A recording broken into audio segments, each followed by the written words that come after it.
And that may very well be the thing we need to do to get past this, because we all have milestones in our lives, don't we?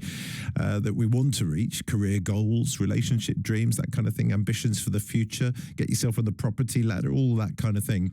But what about your age? I mean, in this recent article in The Independent, it drew attention to the anxiety around getting older and having a so-called scary age. That's the arbitrary number that we all worry about. It might be 30, 50, or weirdly, in Helen's case, who wrote this article, 37. We all have one apparently, but isn't age just a number? Well, just before the show today, I spoke to Bridget Walford, who's a therapist and the owner of the Eaves Counselling and Psychology, and I asked her if she had a scary age. No, I don't have a scary age. I think it's very much about how you see age and how you see life, really, I think. I'll be honest, I used to. Before I hit 30, I was thinking, oh my goodness me, 30, that's a huge milestone. And I think the round numbers do tend to frighten people, don't they? They do tend to, absolutely. But I don't know if you think the same, Jim, but it seems that the further we go where people are healthy into old age, those ages seem to move. The 40 is no longer, the start of getting old, that type of thing. So I think those things are changing. I think you're absolutely right. And I see every day, every healthy day as a blessing. I really, really do. And actually, it was watching my beloved mother-in-law lose her life, to cancer at just 66. And it just reminded me, that's no age now. And every day is a blessing. But I do still have some sympathy with people who get frightened of these sort of big round numbers and even the sort of slightly stranger numbers. For example, one of the reasons we're talking about this is Helen's article in The Independent, and her scary age was 37. Yeah. So it could really come at any time, couldn't it? Yes, absolutely it could. But I think what you just said there about your losing your mother-in-law, I think those are the sorts of things that can sort of sharpen your pencil, make you focus a little bit more on trying to maximise what you get out of your life. Yeah, absolutely. As time passes, it just goes quicker and quicker, as you know, the older that you get. And I think it's just really trying to reflect on your life and make the most of the moments. And sometimes when we have older people in for counselling at the Eaves, it's often a case of they are mourning the loss of their youth, their activity, their physical being, all of those sorts of things. And what we do with them is work on them, focusing on what they actually are able to do.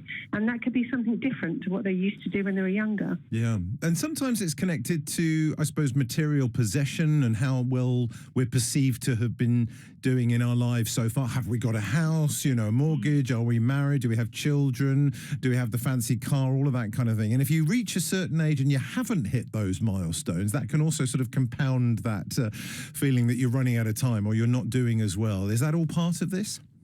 It can be part of it, and it can leave us feeling sort of unfulfilled or just feeling like we haven't made the most of our lives. But it's really important that we help our clients to try and take stock of what they have now and to try and put every positive energy into making the very best of what they've got. It doesn't have to be a huge amount that you have materially, but it can be such things as having nice neighbours or nice walks that you go on with your dog or something even smaller than that. Yeah, without a doubt. It is easy to say that, though, isn't it? Just to say, let's focus on the positives. What can we do? What do we have? All of the lovely things in life. But I do, as I say, I do still have some sympathy with people who fear these numbers, whatever they may be, because it seems to be different for everybody. What would be your top tip for anybody who has the inherent fear of aging? I'm going to try and pronounce this, Jurassicophobia, which seems to be an incessant fear of aging. What should we do to start to tackle that? I think reflection is a really positive thing, to try and be mindful and to sort of reflect on each day as you've done and look at the good and the bad things that have happened, how you've managed to overcome them, how you've got through it all, and to really try and focus on gratitude and celebration of your life so far.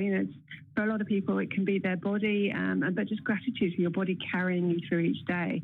For women, it's carrying their children, that type of thing.